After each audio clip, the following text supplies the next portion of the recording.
Miles de argentinos han llegado a las tiendas chilenas atraídos por los precios más bajos. Con maletas en mano y aprovechando el tipo de cambio, los turistas trasandinos buscan ofertas que en su país superan hasta más del doble de los costos en Chile. Les preguntamos cuáles son sus productos favoritos y esto nos contaron. Si vengo voy a aprovechar a comprarme otra valija y llenármela. Lo que es ropa, 50%. Electrónica también, 48% más barato. Con lo que te compras un pantalón allá, acá te compras un pantalón y 3 o 4 remeras. La verdad es que es bastante la diferencia. Con maleta en mano, los vecinos trasandinos recorren los centros comerciales en búsqueda de los mejores precios, que en algunas ocasiones en Chile se consiguen hasta por un tercio del precio total en Argentina.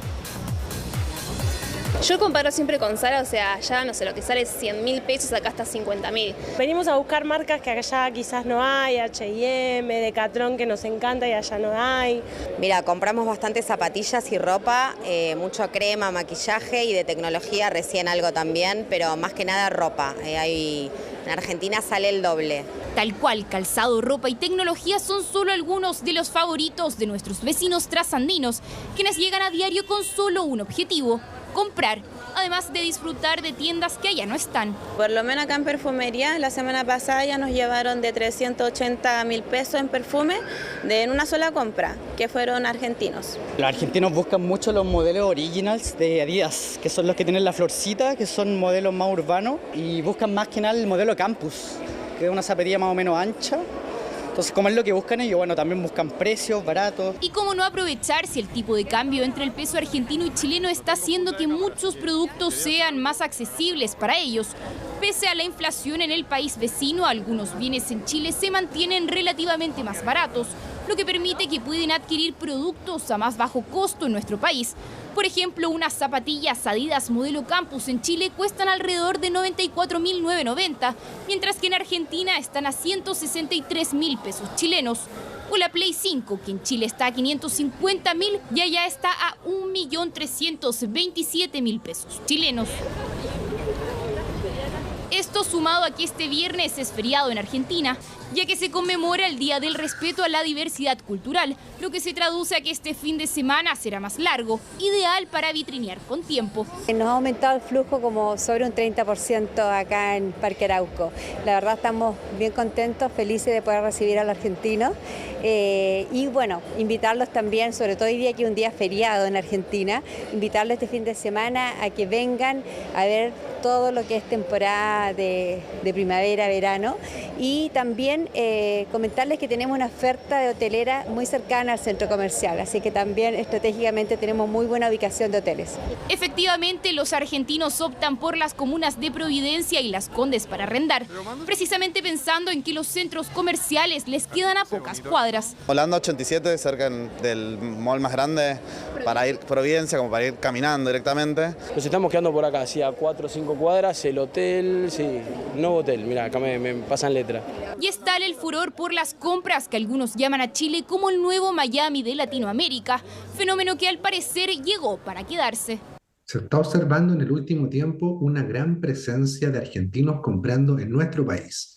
La llegada de compradores argentinos está teniendo un impacto positivo en varios sectores de la economía, especialmente en comercio y turismo.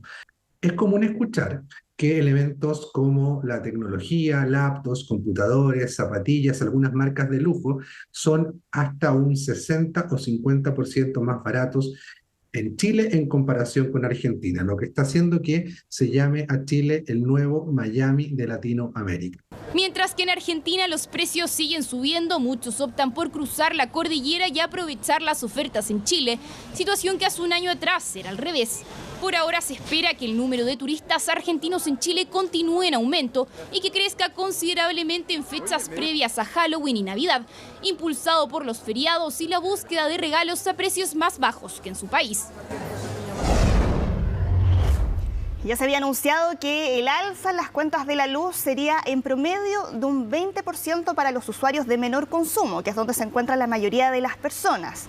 Y por eso muchos están cuidando cada kilowatts que se consume. Pero ¿Cómo se controla eso? A través de la lectura del medidor, pero el problema viene cuando no se hace esa medición, porque el monto a cobrar será entonces el promedio de los últimos 6 meses de consumo.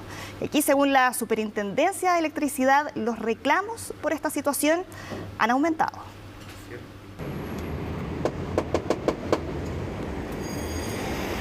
¿Sabe cuándo es la fecha que toma la lectura de su medidor? Ahí está. Perfecto. ¿Sabe qué pasa si no logran tomar el estado de la luz? No, le dejamos un papelito avisando que se llama un aviso de casa cerrada, le dejamos la información, la dirección y todo el cuento, y si el cliente quiere lo da. Lamentablemente nos echan la culpa a nosotros, pero usted me ve que aquí ando en terreno y yo paso por las casas. 49 años lleva don Manuel trabajando como lector de medidores. Pero ¿qué pasa cuando este proceso no se logra concretar? He tenido que llamar para que vengan, manden un vehículo a tomar el estado, porque si no se me va a juntar.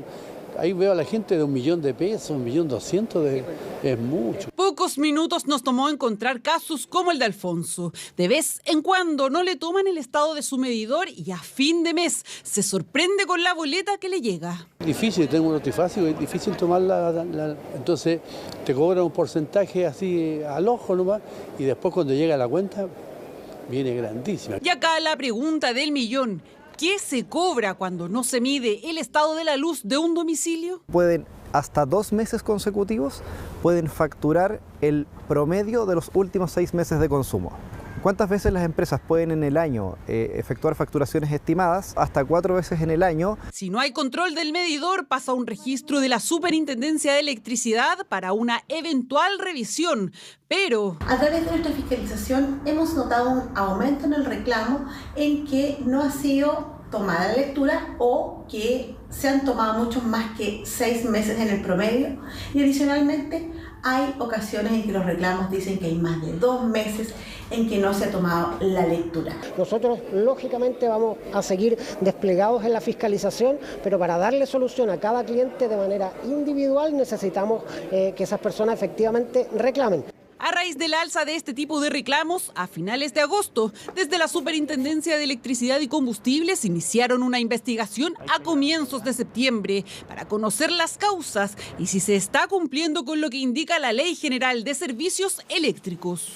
A veces no toman el estado de la luz, pero uno también lo puede informar. De repente el señor que tiene que tomar los estados no va, se atrasa o no llegó nomás. El mes pasado tenía una cuenta de 110.000 pesos. Por lo general pago 15, 20.000 pesos. Con esto que me pasó, voy a empezar a tomarle yo el estado y voy a empezar a mandar por correo. Y fíjese que no es mala idea. Como recomendación, así se asegura que tendrá controlada la cuenta de la luz. Por un lado, las empresas de electricidad en sus portales tienen la opción de que el propio cliente ingrese el estado del medidor. Otra alternativa es fotografiar el aparato, procurando, eso sí, constatar la fecha de la foto. ¿Y esto por qué es bueno hacerlo? Porque como la medida es de los últimos 6 meses, lo que ocurre es que ahora que estamos en verano, si la empresa concesionaria no hace la medición, la cuenta que le va a llegar son los últimos 6 meses hacia atrás, que es periodo de invierno, y que normalmente el gasto de consumo energético es más alto. Recuerde que además este lunes 7 de octubre se inició el segundo proceso de postulación al subsidio eléctrico, el que se comenzará a pagar en su boleta desde enero hasta junio del próximo año.